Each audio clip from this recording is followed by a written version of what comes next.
गमन था।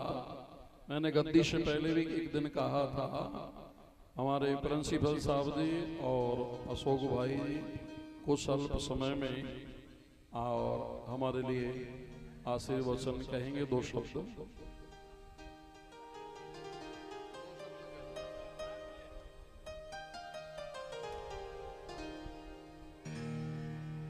मेरे बहुत प्रिय हैं, बिल्कुल हृदय सन्निकट, और गुरु भाई भी हैं हमारे, इसलिए आइए दो शब्द। ओम।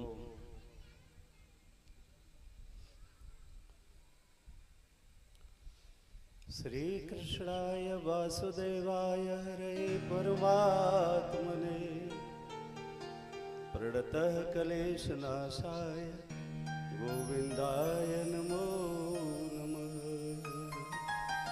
बोलो सच्चिदानंद भगवान की जय।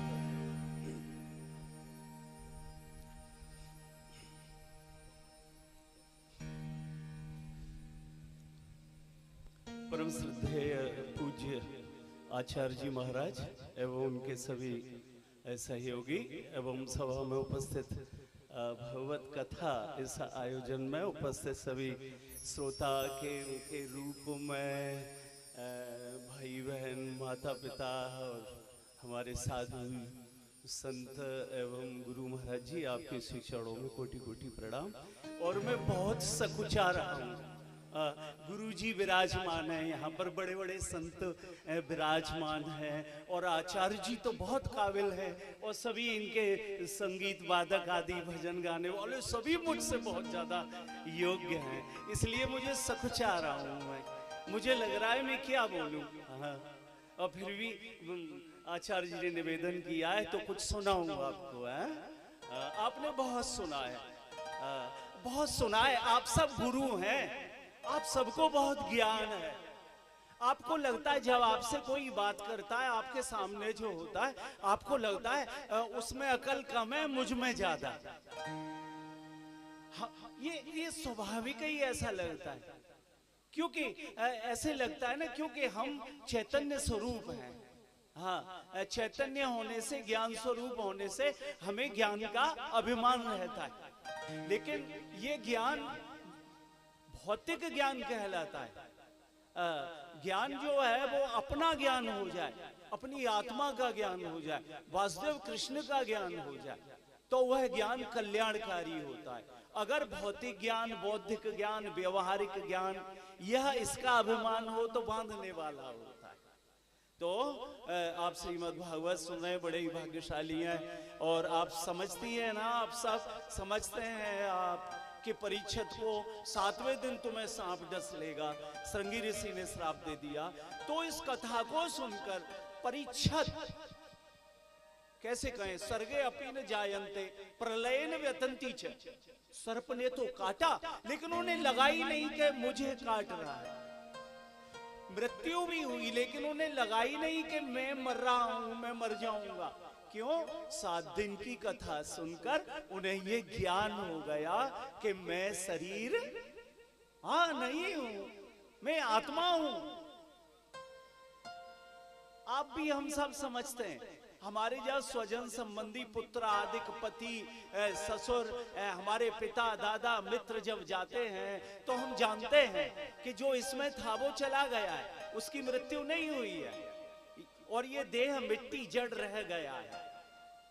हमारे स्वजन का ये स्वरूप नहीं था, हम जानते हैं, इसीलिए हम उस शरीर को जल्दी से जल्दी या तो जल में प्रवाहित करते हैं या पृथ्वी में दफनाते हैं या अग्नि में संस्कार कर देते हैं। तो हम जानते हैं, लेकिन इस पर गौर नहीं करते कि यह शरीर हम नहीं है, ये सब हमारा नहीं है, हमें यहाँ से जाना है। यदि ये बात ध्यान रहे तो फिर काम, क्रोध, लोभ, मोह हम पर हावी, हाँ, काम, क्रोध, मद, लोभ, मोही जई नरक के पंथ, इन्हीं परिहर रघुबर भजो जिन्हें भजें सब संत। हम सबके पास कोई कमी नहीं है, मकान की कमी नहीं, धन की कमी नहीं, कपड़ों की कमी नहीं, सारी सुविधाएं हैं, लेकिन फिर भी हम दुखी हैं। घर घर में कैसे कहें, किसी ने पूछा बहन अच्छा घर मिला है, तुम्हारे पिता ने बहुत दहेज दिया है, तो पता चला कि वहां वैचारिक वैमनस्यता है, वहां ननद से नहीं पटती, सास से नहीं पटती, अन्य अन्य सबसे सामंजस्य नहीं है। तो क्यों?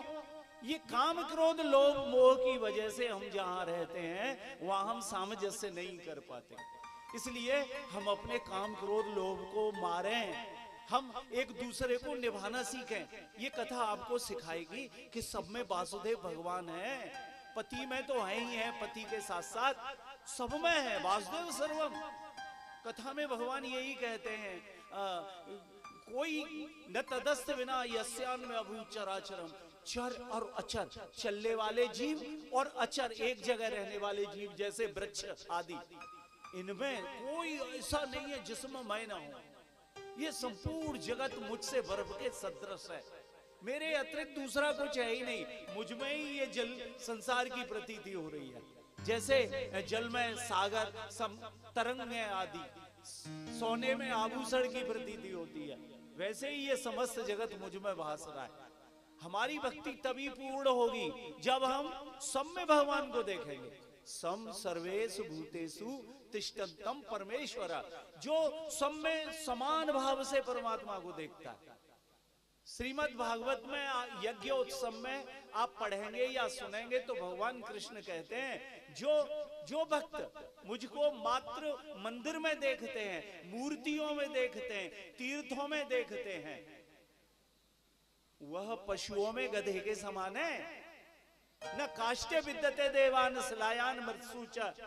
अरे भाई, मैं मिट्टी में ही नहीं, पत्थर में नहीं, ये विकृत जो चीजें हैं इनमें जो मुझे देखते हैं, लेकिन अपने पिता में नहीं देखते, गुरु में नहीं देखते। गुरुपित मात बंधुपत देवा, मोई सब कह जाने दृढ़ सेवा। अपने बड़ों में नहीं देखते, महात्माओं में नहीं देखते, ज्ञानियों में नहीं देखते, आचार्यों में नहीं देखते, और मानव मात्र में जो मुझे नहीं देखते, मात्र मूर्तियों में देखते हैं। अच्छा है भी जो हमारे बहन भाई माता पिता जो मंदिरों में पूजा करते हैं, तीर्थों में भी बहुत जाते हैं, लेकिन पड़ोसियों के साथ अच्छा व्यवहार नहीं, घर में अच्छा व्यवहार नहीं, तो क्या कहेंगे उनको? इसलिए भगवान कहते हैं जो मुझको सब में देखता है, हाँ, और सबको मुझ में देखता है, उसके लिए मैं अदृश्य नहीं होता। अगर भगवान की ठीक से पूजा करना चाहते हो तो कथा में आकर सुनकर तदानुसार सब में दर्शन करो भगवान का। अपना जो छोटा दृष्टिकोण है ना, इसको जो मूर्ति में ही भगवान है, या तीर्थों में, या मथुरा में, या वृंदावन में ही मथुरा, ऐसा नहीं है। भगवान सब जगह है। समय मिलो तो, समय मिले, धन खूब हो तो तीर्थों में जाओ, नहीं घर पर सास बीमार है, जेठानी बीमार है, बच्चे बीमार हैं, घर में व्यवस्था अच्छी नहीं है, धन नहीं है, फिर भी ऋण लेकर, कर्ज लेकर तीर्थों में जाओ, कोई लाभ नहीं होगा, कलेश होगी, कर्ज हो जाएगा किसी का, आपके जाने के बाद घर की व्यवस्था खराब हो जाएगी। इसलिए उस कन्हैया को जो वृंदावन में, वो आपके घर के आंगन में भी है। आपके घर के जो स्वजन है ना, आपका बेटा, पति, सास, ननद, जेठ, वो सब में है।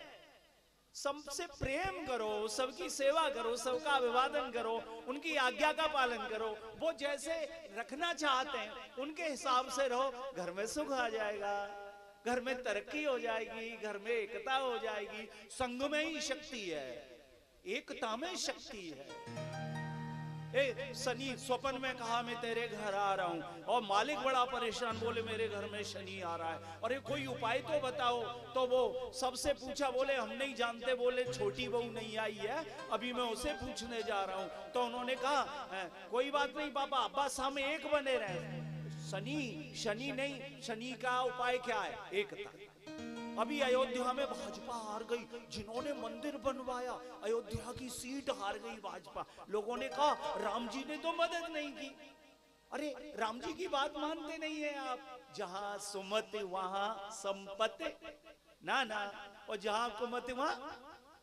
और जब आप एक नहीं है, आप में फूट है, तो भगवान जी आपकी मदद नहीं करेंगे। इसलिए पहली पूजा है भगवान की बात मानो, आचार्यों की बात मानो, शास्त्रों की बात मानो। हाँ, तो गुरुपित मात बंधुपत देवा, सब मोहि कहे जाने दृढ़ सेवा। सबकी सेवा करो, सेवा परमो धर्म।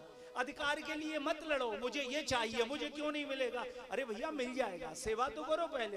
अक्सर हम अधिकार की बात करते हैं, ये मेरा है, ये मेरा है, मैं न्यारी होऊंगी, मैं न्यारा होऊंगा, लेकिन सेवा की बात, मैं सेवा करूंगी, मैं सेवा करूंगा अपने पिता की, ऐसा नहीं करते।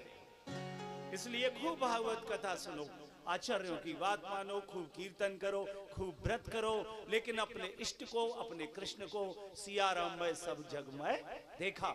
तो इसलिए कैसे कहा भगवान ने, सम सर्वेषु भूतेषु तिष्ठन्तं परमेश्वर यह विनश्यत स्वम यह पश्यति स पश्यति, जो संपूर्ण प्राणियों में भगवान को देखता है और सम देखता है, और कैसी बात कही, मरते हुआ में भी भगवान को जीवित देखता है, उनका अस्तित्व देखता है, वह यथावत देखता है, सत्य देखता है। यम पश्यन् सर्वत्र समवस्थितम् ईश्वर, इस तरह सम देखता हुआ न हिन्यस्तातम नात्मानम, जो भगवान को सम में देखते हैं, नष्ट होते हुए, मृत्यु होते हुए भी शरीर में आत्म रूपी कृष्ण भगवान का अनुभव करते हैं, वह फिर मरकर भी कभी हाँ नहीं मरते, न न्यस्तातम आत्मानम, वह अपना हनन नहीं करते। इसलिए खूब भगवान का भजन करो और जप किया करो। कथा में सुनाए आपने, कलयुग में नाम का बहुत बड़ा प्रभाव है। जप तो नास्ति पातकम, जप करने से पाप नष्ट हो जाते हैं। उद्योगो नास्ति दारिद्र्यकम, और उद्योग मेहनत करने से गरीबी चली जाती है। इसलिए खूब मेहनत करो, खूब नाम जप करो, बड़ों की आज्ञा का पालन करो, और क्या कहें, और बस दान करो, दान जरूरी है करना, जहां भी अवसर मिले दान अवश्य। तप, शौच, दया और कौन सा है दान, ये कलयुग के चार पैर है। तो कलयुग में एक शेष दान है, दान में कभी मत हिचकिचाओ, अवश्य दान करो। दातमती अद्यान दियते अनुपकारणे, बिना किसी उपकार स्वार्थ के निस्वार्थ भाव से दान करो, दूसरों की हेल्प करो, सब पर दया करो, सबके साथ मिलकर रहो, सबके साथ खुशियां बांटो और सबके दुखों में सहभागी बनो। बस यही भगवान की कृपा होगी, यही भागवत धर्म का पालन होगा। इतना कहकर मैं क्षमा प्रार्थी हूँ। बोल गोविंद भगवान की जय। आभार व्यक्त करता हूँ आपका। मैं तो बहुत कम जानता हूँ, अनपढ़ हूँ, छोटा सा, बहुत कम बोलना आता है मुझसे, फिर भी मैं बहुत बोला। आपका आभारी हूँ, आपने अवसर दिया, धन्यवाद। राम नाम ही सत्य है केवल, राम का ही गुण गान।